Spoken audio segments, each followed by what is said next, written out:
NDA కూటమి అధికారంలోకి వచ్చాక ధరల నియంత్రణకు చర్యలు తీసుకుంటుందన్నారు జనసేన ఎమ్మెల్యే పులపర్తి రామాంజనేయులు.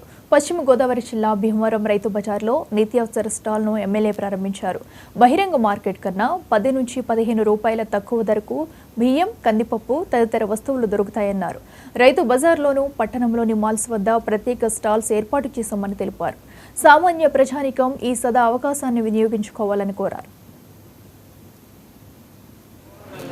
ఎన్డీఏ కూటమి అధికారంలోకి వచ్చిన తర్వాత ధరలు నియంత్రించాలి, సామాన్యులకు కూడా అందుబాటులో ఉండాలని ఆలోచన చేసి ఈరోజు రాష్ట్ర వ్యాప్తంగా ధరల నియంత్రణ కార్యక్రమం పెట్టి మన భీమవరం పట్టణంలో రైతు బజారు, డిమార్టు, రిలయన్స్లో 55 రూపాయల 85 పైసలు ఖరీదు చేసే కిలో బియ్యాన్ని 49 రూపాయలకి ఇవ్వడం జరుగుతుంది.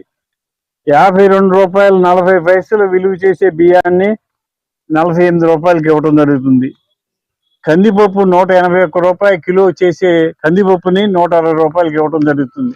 అంటే ఆలోచన ఏంటంటే, ప్రభుత్వం యొక్క ఆలోచన సామాన్యుడికి ధరలు అందుబాటులో ఉండాలని ఆలోచన చేసి ఈరోజు ఇక్కడ డిఎం గారు, ఆర్డీఓ గారు, కమిషనర్ గారు, మరి ఎన్డీఏ కూటమి నాయకులు ఆధ్వర్యంలో ఈ షాపు ఓపెన్ చేయడం జరిగింది. దయచేసి అందరూ కూడా కిలోకి 10 రూపాయలు 15 రూపాయలు తేడా ఉంది. పేద ప్రజలందరూ కూడా ఉపయోగించుకోండి. ధరలు నియంత్రించడంలో ప్రభుత్వం ముందుంటుంది. పేద ప్రజలకి సేవ చేయటానికి ఈ ఎన్డీఏ కూటమి కృత నిశ్చయంతో ఉంది. రాగల రోజుల్లో కూడా అన్ని ధరలు అందుబాటులో వచ్చే విధంగా సరసమైన